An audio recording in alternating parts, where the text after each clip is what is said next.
दीर्घ 20 वर्ष है सेना बाहिनी मु अवसर नेला मु परिवेश सुरक्षा काम करिछि निज जन्ममाटीर उन्नति केमती हम से काम करिछि सेति जोगु मते भारतीय सेना तरफ आर्मी हेडक्वार्टर डका होता एवं सेठारे भेटेरान अचीवर अवार्ड रे सम्मानित करा जायतिला। आज जो ग्रामवासी आपन को जो जन्ममाटर स्वागत करछन कोन करिया चाहिए देखंतु ये गाँ पाई मु बहुत काम करिछि आ वर्तमान सेमानकर स्नेह मो प्रति आस तेणु से जो से मते सम्मानित करछंती आ बंची थिबा जाके मु ये गाँव सेवा करी ये माटर सेवा करी कहीं यही जन्ममाटी मते अवा शिखई चलवा शिखई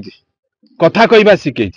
तेणु मु जोठी भी जाए से आर्मी हेडक्वार्टर जाए बा जोठी भी जाए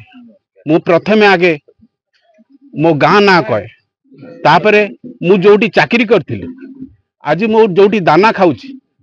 एवं सेई तांकरी पैसा रे आज मु हजार हजार गछ जो लगाऊची तेणु तांको ना मध्य मु नहीं थाए मो रेजिमेंट ना होची 285 मीडियम रेजिमेंट बोफोर्स आ मो गाँ आ मो रेजिमेंट मो पाई बहुत बड़ कहीं से जोगु आज मु एते बाटरे पहुंची पारिछि। देखंतु वर्तमान मु फल वृक्षरोपण करुच्ची फल वृक्षरोपण उद्देश्य है परिवेश सुरक्षा करने एवं मनुष्य पशु पक्षी समस्त को खाद्य प्रदान करने यही लक्ष्य रे मु फल गछ केवल रोपण करुच्ची। आपण जानी आम गाँव में वर्तमान आपण यही आम जो आंब गछ बर्तमान देखुं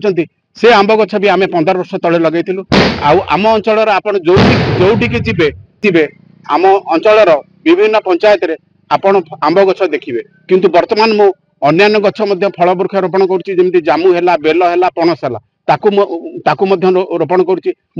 भारतीय स्तर में 3 जन को सम्मानित कराइला सेना मुख्य मते डाकी थे हिमाचल प्रदेश जड़े लेफ्टिनेंट कर्नेल को सम्मानित कराला तापर मणिपुर जड़े लेफ्टिनेंट कर्नेल को सम्मानित कराला आउ चीफ ऑफ आर्मी स्टाफ मते बहुत प्रशंसा कले तापर मु जो सेमिनार रे थिली सेठी पाखापाखि 400 ऑफिसर आर्मी रो थिले सेठी मते सेना मुख्य कहले do you want to speak something तापर मु कहली मुके व्हाई नॉट सर तापर मु सेठी स्पीच देइथिली इंग्लिश रे देइथिली 10 मिनिट एवं से माने बहुत खुशी हेले आउ समस्त ऑफिसर जते सब थिले परे आसिकी मते आलिंगन कले। क्षीरोद बाबू को आज जो संबर्धना तांको गाँव रे दिया जाउची से प्रकृत रे ये संबर्धना रु आउरी ऊर्ध्वरे पाइबार व्यक्ति कारण से अवसर नेला परे तांको चाकरी रु प्राय आम अंचल रे बड़चणार विभिन्न पंचायत रे 20,000 रु 30,000 वृक्षरोपण करिसंती जो थुरु अंततः आमे 60 रु 70 भाग गछ वर्तमान सुधा अच्छी से फल फड़ी सी जड़े जोग जन्मा पुआ जन्म होते माटीर गौरव बर्चनार गौरव जाजपुर गौरव ओडिशा रे जेते सामाजिक कार्य करुचंती श्रीयुत क्षीरोद चंद्र जेना होचंती अन्यतम आम रईपुर साउडिया कोलनगिरी गोपालपुर एवं बरपदा पंचायत बरीर हलदी बसंत पर्यंत जो वृक्षरोपण से करिचंती आम अंचल प्रथमे शुभ देइथिले से शुभ समय मु तांको सहित अच्छी मो परी बहुत शिक्षाविद समाज सेवा करुवा व्यक्ति विशेष तांको सहयोग करती से समस्त को सम्मान दियंती सुंदर व्यवहार करती बहुत स्पष्टवादी दुर्नीति विरुद्ध रे अत्याचार विरुद्ध रे एवं नाना प्रकार कुमार्ग रे जाउथिबा कार्य को सी पसंद करती नहीं जने सच्चा सचोट एवं कर्तव्य परायण व्यक्ति हिसाब से आम तांको सम्मान करूँ भल पाऊ आशीर्वाद करूँ एवं भविष्य में जगन्नाथ पाखे आम प्रार्थना करुँ एमती से कार्य कर चलती दिन थला